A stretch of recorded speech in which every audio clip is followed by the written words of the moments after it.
Assalamualaikum warahmatullahi wabarakatuh. Perkenalkan, kami dari kelompok 11. Dalam video kali ini akan mencoba menjelaskan materi mengenai kesantunan bahasa dalam penulisan artikel ilmiah. Kami, kelompok 11, beranggotakan Claudine Alfiani, Malihatul Zafina, Uswatun Hasanah, Christine Alfianita, dan Putri Windasari. Tapi sebelumnya, apa sih yang melatar belakangi pemilihan materi video ini? Nah, simak baik-baik penjelasannya. Latar belakang pemilihan judul makalah karya ilmiah ini adalah yang pertama, adanya perkembangan ilmu pengetahuan dan teknologi saat ini memicu berkembangnya pemikir-pemikir kreatif dan inovatif sehingga memunculkan ilmu pengetahuan baru. Yang kedua, pengetahuan-pengetahuan baru tersebut selanjutnya akan dikembangkan dan dipublikasikan dalam bentuk tulisan yang umumnya disebut sebagai artikel ilmiah.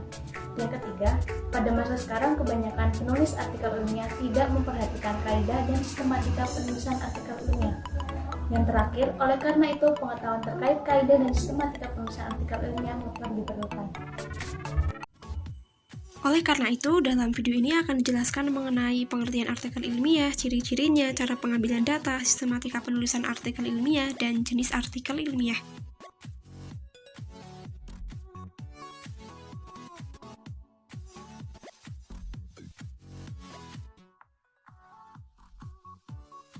Yang pertama, pengertian artikel ilmiah. Sebenarnya apa sih yang dimaksud dengan artikel ilmiah? Nah, sebelum itu, kita terlebih dahulu harus mengetahui apa yang dimaksud dengan artikel dan apa yang dimaksud dengan ilmiah. Jadi, secara umum, artikel adalah sebuah karya tulis atau karangan yang memuat fakta dan opini serta disajikan secara lengkap untuk dipublikasikan melalui beberapa media. Serta yang dimaksud dengan ilmiah adalah segala sesuatu yang bersifat keilmuan, didasarkan pada ilmu pengetahuan, serta memenuhi syarat atau kaidah dalam ilmu pengetahuan. Jadi, yang dimaksud dengan artikel ilmiah adalah karya tulis yang dibuat dengan tata cara ilmiah dan mengikuti syarat ilmu pengetahuan yang ditujukan kepada masyarakat.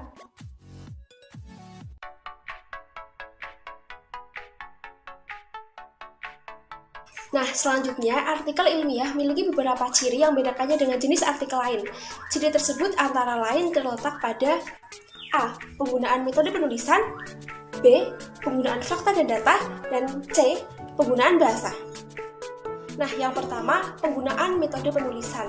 Menurut Sohendi, metode penulisan adalah cara atau teknik kerja yang teratur dan sistematis yang digunakan penulis dalam mengemukakan isi pikiran atau gagasannya yang terlihat jelas dalam keseluruhan uraian artikel, baik dari awal sampai akhir.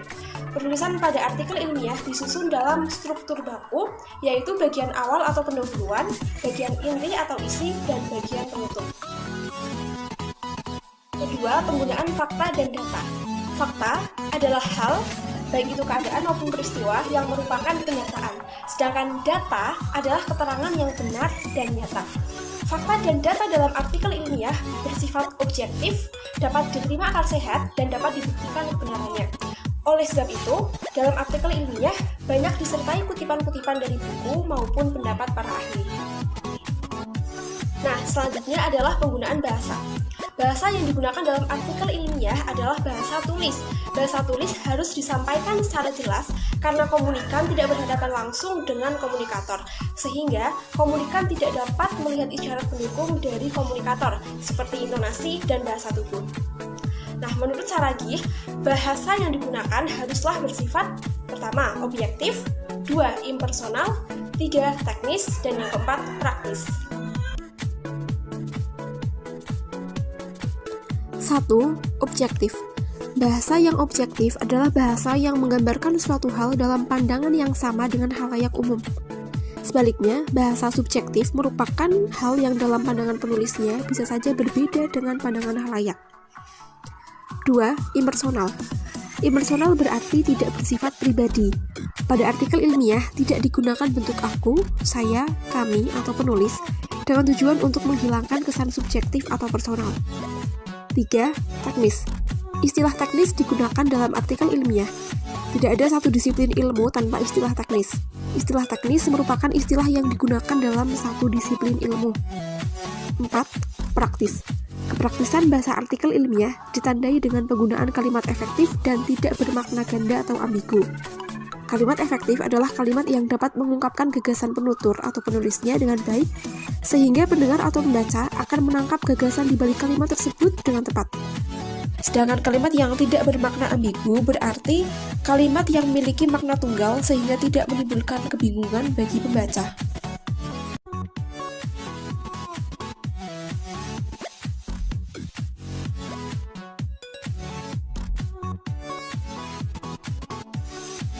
Selanjutnya yaitu cara pengambilan data. Cara pengambilan data terhadap sebuah penelitian dibedakan menjadi dua macam. Yang pertama yaitu kualitatif, yang kedua yaitu kuantitatif. Yang pertama yaitu metode kualitatif. Menurut Sugiono, penelitian kualitatif merupakan penelitian yang digunakan untuk meneliti pada kondisi objek alamiah di mana peneliti merupakan instrumen kunci. Pada metode ini, terdapat 6 metode jenis utama untuk memperoleh data. Yang pertama yaitu wawancara, yang kedua yaitu focus group, yang ketiga yaitu observasi, yang keempat pengumpulan dokumen, kelima pengumpulan narasi, dan yang terakhir yaitu kuesioner terbuka. Penjelasan tentang metode pengambilan data kualitatif. Yang pertama yaitu wawancara. Menurut Lexi, wawancara merupakan percakapan dengan tujuan tertentu yang dilakukan oleh dua pihak atau lebih, di mana pewawancara merupakan orang yang memberikan pertanyaan-pertanyaan dan yang diwawancarai merupakan orang yang akan menjawab pertanyaan tersebut.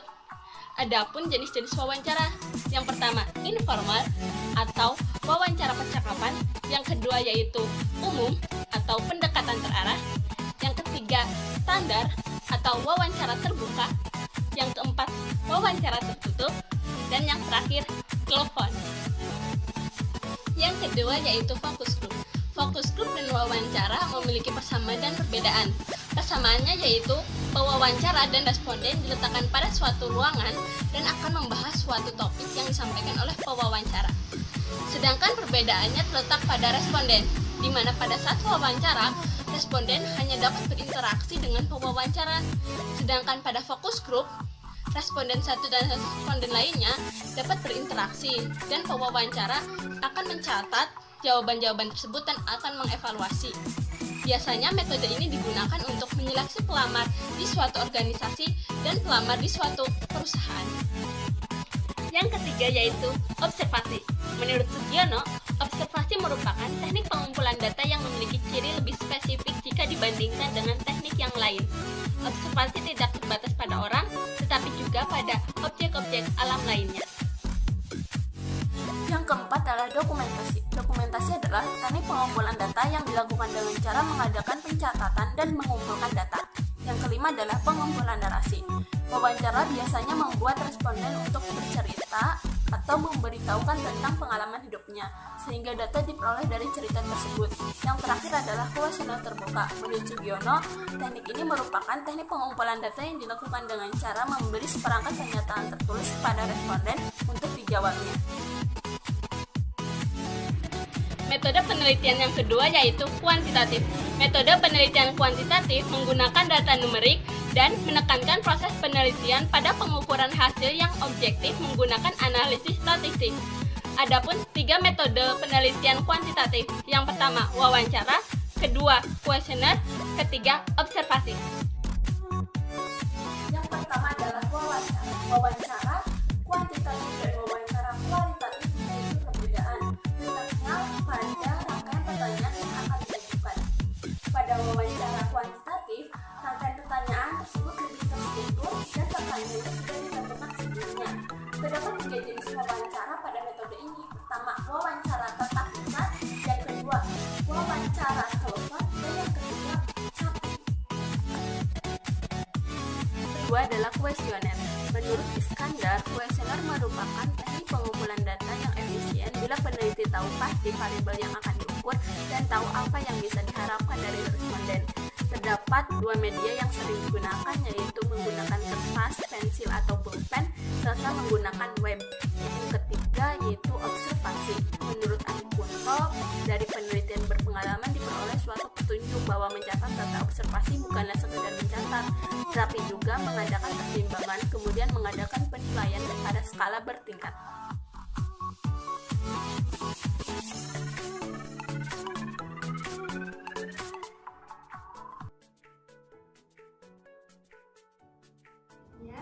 Ada sistematika penulisan artikel.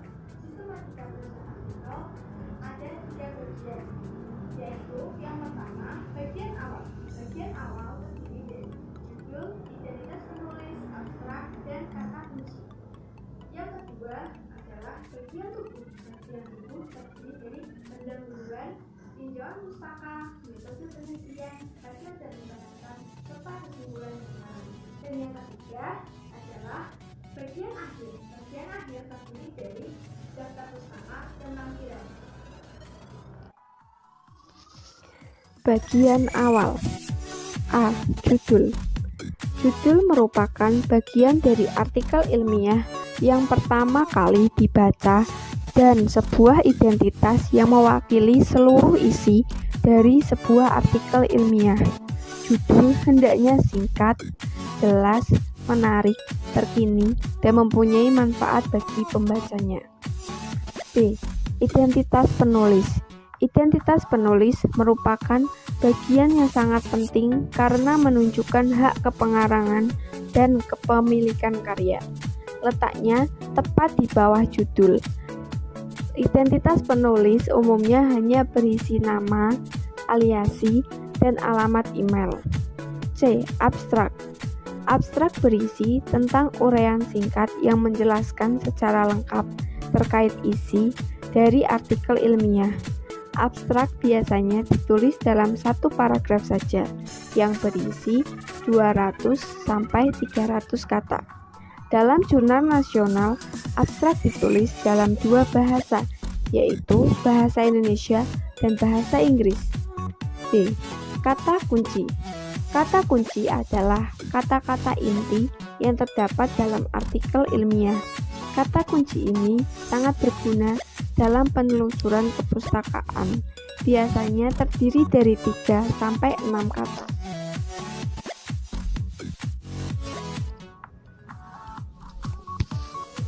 Bagian tubuh.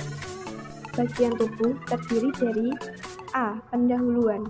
Pendahuluan umumnya berisi tentang latar belakang, perumusan masalah, tujuan, dan manfaat. Dalam menyusun pendahuluan, perlu memperhatikan hal-hal penting. Salah satunya adalah pencantuman pustaka atau citasi. B. Tinjauan pustaka. Tinjauan pustaka memuat tentang teori dan pembahasan hasil penelitian yang relevan dan mendukung dalam penulisan artikel ilmiah. Tinjauan pustaka berguna untuk meyakinkan pembaca agar tertarik untuk membaca artikel ilmiah yang dibuat. C. Metode penelitian. Metode penelitian merupakan aturan yang digunakan dalam melakukan penelitian dan berkaitan dengan teknis pelaksanaan penelitian.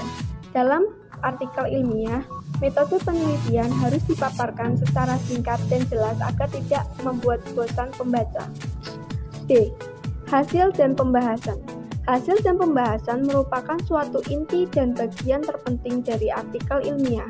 Pada bagian ini, pembaca dapat melihat bagaimana kemampuan seorang peneliti dalam menganalisis data yang diperoleh, hingga menyimpulkannya. Di bagian ini, perlu dicermati lagi tentang keterkaitan antara judul, hasil, dan analisis, serta kesimpulan yang didapatkan. E. Kesimpulan dan saran. Bagian ini merupakan penutup dari seluruh rangkaian artikel ilmiah. Kesimpulan umumnya berisi tentang jawaban dari rumusan masalah atau ringkasan dari artikel ilmiah. Bagian hasil dan pembahasan. Sedangkan saran bisa dicantumkan atau tidak dicantumkan. Biasanya berisikan tentang rekomendasi untuk penelitian-penelitian selanjutnya. Bagian akhir terdiri dari A. Daftar pustaka. Daftar pustaka merupakan bagian yang berisikan sumber acuan yang dipakai penulis untuk mengutip literatur sebagai bahan artikel ilmiah. Sumber acuan yang digunakan sebaiknya artikel-artikel ilmiah yang relevan dan terbaru. B. Lampiran. Lampiran merupakan bagian tambahan dari artikel ilmiah. Pada bagian ini berisi informasi atau data-data terkait dengan artikel ilmiah. Lampiran berisi berupa gambar, tabel, grafik, dan sebagainya.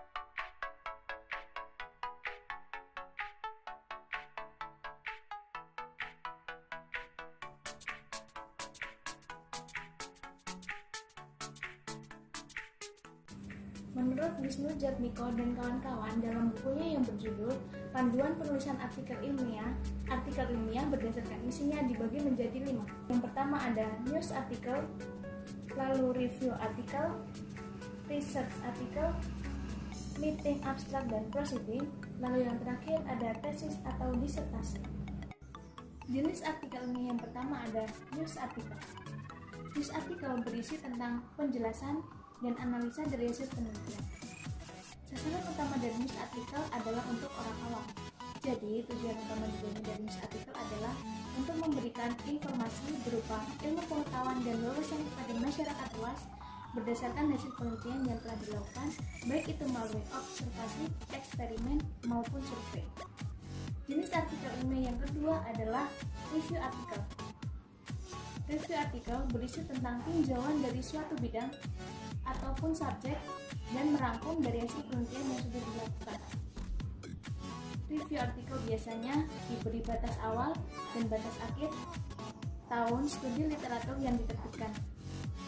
Artikel jenis ini memiliki kesamaan dengan research artikel, yaitu kedua artikel sama-sama diterbitkan pada peer-reviewed journal, tetapi artikel jenis ini hanya merupakan merangkum dari sebagian subbidang. Jenis artikel ilmiah yang ketiga adalah research article.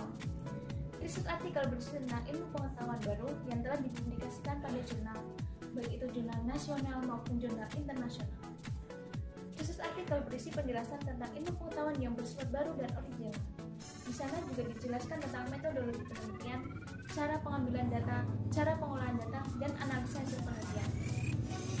Jenis artikel ilmiah yang keempat adalah meeting abstract dan proceeding. Artikel abstrak dan proceeding berisi tentang penjelasan mengenai original riset yang telah dipresentasikan pada kegiatan konferensi ilmiah. Kegiatan konferensi ilmiah sendiri merupakan salah satu kegiatan yang ditujukan untuk para ilmuwan atau peneliti untuk berdiskusi dan untuk mempresentasikan hasil penelitian yang telah mereka lakukan. Jenis artikel ilmiah yang terakhir adalah tesis atau disertasi. Tesis merupakan karya tulis ilmiah mahasiswa untuk menyelesaikan jenjang studi S2.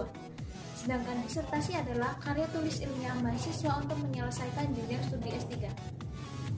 Tesis mengungkap ilmu pengetahuan baru berdasarkan hasil penelitian yang dilakukan sendiri ditemani oleh dosen pembimbing.